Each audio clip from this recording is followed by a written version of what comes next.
and welcome back to another Blu-ray discussion video.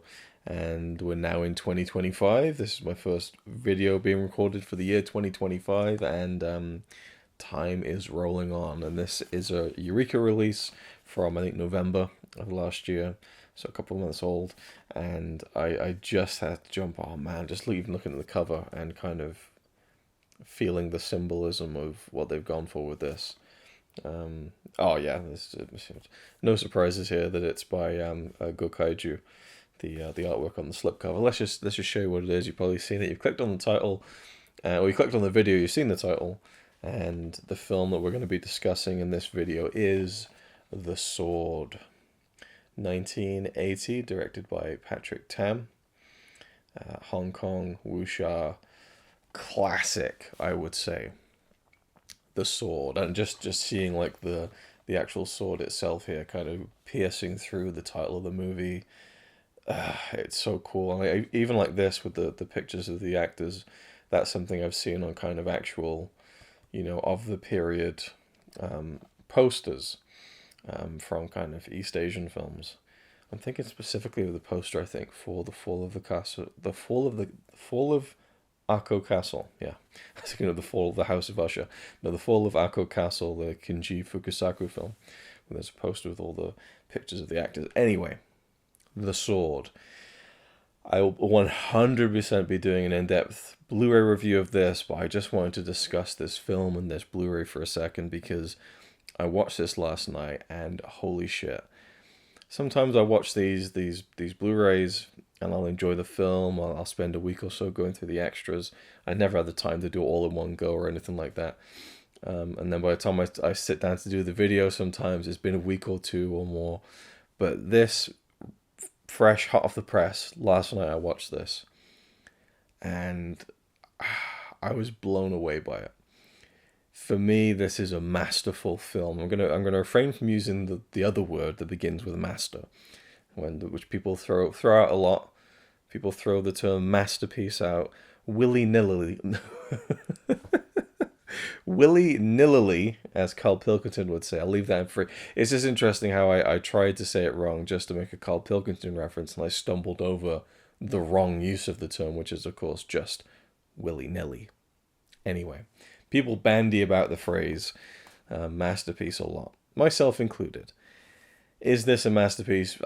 Perhaps not, but it is a masterful piece of wuxia cinema. And I kind of realized the key to why I love this, actually going through a little bit of the extras. I had a peek at the extras after I watched the film. And I threw on the theatrical trailer. And it said, action directed by Ching Su-tung. And I thought, well, holy shit, of course that's why I love this film. Ching Su-tung, Tony Ching, I believe that's kind of his English working name, is the director of perhaps my favorite Hong Kong film ever, A Chinese Ghost Story. And A Chinese Ghost Story, as I've said many times before, and I will say again, I'm sure in the future, is one of my all-time favorite movies. And, the feel of this film, the elegance, the dreaminess, and the action. Again, yeah, elegant is a great way to kind of frame the action in A Chinese Ghost Story, the whole trilogy, in fact. And that is a word I would also apply to the fight choreography in The Sword. There's just an elegance to it. And, it's not something I've never seen before, but it's just done in a certain way. And if there's something I've learned by now, it's that most Hong Kong films, at least the ones that people, put the money into releasing on Blu-ray, the action scenes are usually pretty good. There are different styles, there's different shades, different kind of inflections and things like that. But every now and then you get one like this, which is just pure gold. And what I loved about the fight sequences in The Sword is that they weren't bashing you over the head with it. Every 10 minutes or so you might get a fight sequence, but they're short, they're sweet. It's quality over quantity. Maybe about the middle point of the film, there is a confrontation that takes place, a duel, if you will. And I was like, wow, this is like the way they're framing it, like the cinematography, the visual language of setting up this kind of epic duel between these two characters was like, oh, this is going to be great. And it was. I was loving it. And then it ended, and it left me wanting more. But it didn't feel like it had been shortchanged either. And the balance of that, I think, is very precise. But I've seen some films that have great choreography and it's very impressive to look at, but the fights go on and on and on. Don't get me wrong, I love like a knockdown, drag 'em out fight that just gives you everything and throws the kitchen sink in there twice. I love all that stuff. But there's something to be said of really just absolute quality and executing it like perfectly and also in a way that you maybe have never seen before, and then you end it right before it kind of outstays its welcome, and you leave it feeling, I wish there had been more of that, but not in a way that it detracts from. I feel like that is very difficult to do, and obviously everyone is different, and I'm different to everyone else, but I just the fight scenes hit so perfectly for me. And the story, I'm gonna go full in-depth review on this thing, but I had to gush about how much I loved this film. This is probably going to be like one of my top Hong Kong films, I think. And that's going to be a journey that will continue for the rest of my life. But, a few years in now, a couple of years in, this one rates pretty high. And I've seen, and I prefer, Heart of Hearts, I prefer the kind of modern set, usually 1980s Hong Kong films. Those are the ones I love the most. Although Chinese Ghost Story isn't. But it's a Chinese Ghost Story, there's just something about it that is just magic. And this has a little bit of that. It's to do with the locations, it's to do with the lighting at times. This isn't a fantastic film. This isn't, or I should say, this isn't a fantastical film. This isn't a film that is infused with fantasy elements or supernatural elements like a Chinese Ghost Story. But just some of the fighting's a little bit, well, not even that. There's maybe one moment where the laws of kind of gravity are defied, for the sake of an incredible climax. There's this one fight scene that I was just like in awe of, and it was again beautiful to look at, the elegance of these men, the way that they were moving the sword, and it's the sound effects as well. It's the costume design, the way that their robes are billowing, and the sound of the robes and I can't even, that was probably a weird clip isolated, but just, yeah, it just wraps you up as if the cloth is reaching out from the screen and engulfing you itself. It draws you in, and yeah, so elegance, a beauty to it. But there was a moment at the end where it kind of veered into the ultra violent for and I actually went through this sequence after I'd finished the film. I went back to this particular point in the fight, and I step framed frame by frame through the climax of the fight, just to see how they did it, just to kind of get an idea of like how many frames was this. Not that I was counting the frames, but it's a series of quick shots in succession, because it doesn't dwell on the kind of gore of the ending of the fight, but I lurched forward on my sofa. I was like, oh my god, like it like hit me out of nowhere like a slap in the face. So I went back and I was kind of like, how did they pull that off? What was the point where you cut to that bit and the angle and everything? And so I found that kind of interesting on a technical level, but it had everything. It had the kind of explosiveness at the end, and the lulls as well. The moments in between. And I think a great example, I think almost anyone has seen, especially anyone watching this video, is Kill Bill Volume 1. You have the whole big fight sequence with is it the crazy 88s or something? I don't know.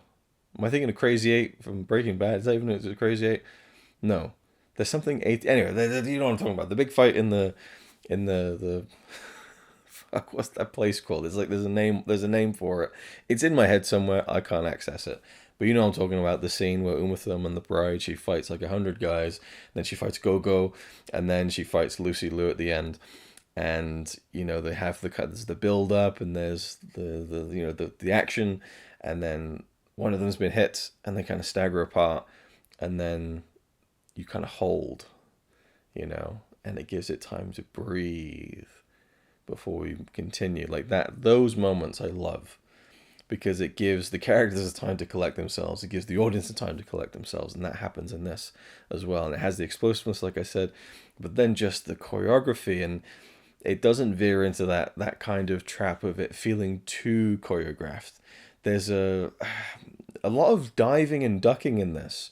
You know, they're using swords and stuff. It's all sword fights, but the way that they kind of jump and roll onto the shoulder and then roll backwards onto their feet, things like that. It felt like using the body as an evasive kind of I don't know, weapon. I think this is something that it was a little bit different than what I usually am accustomed to in sword fights, specifically in martial arts films.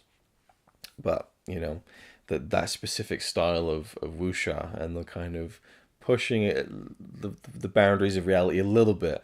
But I like it best when it's like this, where it feels feasible. Anyway, the story is about a guy who wants to seek out this old master swordsman. And this master swordsman has the harmonious sword, which is kind of this cursed blade. And he's told at the beginning of the film, this old master, you must get rid of this. And he says, well, what if I just don't use it? And the swordsmith is like, no, you just throw it away. You don't need this in your life. This sword was forged and built with hatred. It'll bring you nothing but, you know, bad luck, and it's not good, basically. And everyone in the film wants this sword. But the main character that we follow, he's essentially trying to find this old master to kind of lure him out of retirement, so to speak, to duel him so he can prove himself as the best swordsman. You know, he's obsessed with this idea of dedicating his life to being the best swordsman he can be, and then beating the best to become the best. I like how the film challenges that idea of the follies of, too much ambition, I think. And I won't get into, how that plays out, but I like that it wasn't just, I want to go fight this guy and beat him to prove that I'm the best, and that was it. It does delve into the psychology a little bit of like, okay, if you can do that, then what do you do? And is it everything that you'd hoped it would be? And is it really worth being the best at something? Is it worth spending that much of your time? I like how it kind of touches on that a little bit, but all the characters for me really hit. There's a few female characters, one in particular who's a real feisty one who actually gets in on the action and stuff. I really liked her character. She kind of, again, they're quasi love interest to the main character, I would say, but it never, I don't know, it doesn't fully commit itself to a kind of romance plot. But there's certainly the feisty one. She has a thing for the main guy, and then he has an old flame who's a key part of the film too. There's another woman as well who kind of plays a hugely significant role in the film. And I just loved all the working parts of the characters, and that's the thing as well, is that you can have all the flashy elements, you can have these beautiful sword fights, great cinematography. There's a lot of split diopter shots in there, some really beautiful uses of a character in the foreground, and then in the background you have focus on something else at the same time. Just really elegant stuff, right? But all that's fine and dandy and can be entertaining and pretty to look at, but the story needs to work hand in hand with that, and this has a really great story to it. It's not something that I've seen this kind of thing before, but the characters are really what make the story, and the characters are really good. The performances are really good. The fight sequences are incredible. Eddie Ko shows up, and I was quite proud of myself actually that Eddie Ko kind of bursts through this window, like when you first see him in the film, and just from a blurry shot of his face, I was like, "Is that Eddie Ko?" And it was Eddie Ko, and I was just like, pat myself on the back, starting to recognize these people by name. He was a great. Oh man, some of his fight scenes were awesome. He's kind of like the James Bond henchman of the film. He's like the Jaws or the Odd Job, where he's just like a really cool side villain who doesn't really have anything to do with the narrative. He's just there to fight our hero, and he gives him a hell of a time. But I love just the idea of these. There's like the cold star sword, the harmonious sword, but also the idea that it's a cursed blade. And I suppose that is again a tiny bit of maybe fantasy at play, but it never quite feels like it's a sword that has a life of its own, or a sword that's really cursed. I feel like it's the ambition that's the curse. And I like that. I really do like that. And unlike a lot of these Hong Kong films, these martial arts films, it doesn't end with it isn't like we have the big final fight and then freeze frame the end. I love how this ends. There's a really nice kind of melancholy to it, where it settles down into the ending, which I prefer than just the hard freeze frame credits. You know, there's like the characters, they get to kind of live with what happened at the end a little bit, and I like that a lot too. Anyway, I absolutely love the film. I can't wait to watch it again, to be honest with you. And I'm so happy that there's two commentaries on this. We got one from Frank Jeng, another one from Mike Leader and Anna Venema. I just love those three guys. Frank is sometimes with other people. I do think he does better with a second person, though his solo tracks can be really great too. So I'm sure I'll learn so much about this film and the people in it, because a lot of them I'm not familiar with, unlike Eddie Ko. He was kind of the one person I kind of recognized. I think I read in the booklet that the main kind of actors in this were from were TV actors, and Patrick Tam had got his start in TV, and kind of this was his first film, I think. But you know, it talks in the back here about how Wuxia kind of had a resurgence in the 1980s with Duel to the Death and Choi Hark's Zoo Warriors from the Magic Mountain, which is an incredible film. Yeah, it says from a 2K restoration. I felt like the transfer was a little soft at times. Maybe there's some DNR at play. It looked very good, don't get me wrong. It's definitely, you know, and that helps when the film has got great cinematography. But a couple of shots, I thought this is a little bit soft looking, but, you know, that's just a nitpick. And there's a couple of new interviews on here with Wayne Wong and with Andrew Haskins talking about the film. Original theatrical trailer, like I said, I did check that out. So again, I'm intrigued to learn more about the action direction of the film, maybe Ching Su Tung's involvement and how that kind of played into it and stuff. Because I do feel like this has shades of a Chinese ghost story, not the whole shebang, but shades of it. I think that's why I really loved it. There's some great there's a great sequence with a big tower and a rescue. Yeah, and I just love all the location stuff. There is the final fight takes place on this very like Shaw Brothers-esque set. I was like, oh no, I hate it when you have these like indoor outdoor set kind of things where it's just like it's in a warehouse with just like a vaguely light blue painted backdrop. But actually it didn't really detract from me, actually, because most of it takes place inside this really beautiful. The sets are gorgeous in this film. It's just elegant. Masterful elegance in The Sword. Yeah, absolutely love this. I love the slipcover artwork here. You get an original poster on the inside, which isn't I don't know, I'm not sure how I feel about it as a cover. That's a very interesting shot of our hero there grimacing. Yeah, just very, very happy with this overall. And it's always nice when you just discover something that you really love, you know. And yeah, the essay is really good in this too. And there's also an interview with the director. I haven't read that one yet, so I'm working my way through it very slowly because I only just watched it last night. But I'm kind of keen to really get into it, to do a full review of the film. I mean, I feel like I already have kind of talked a lot about it.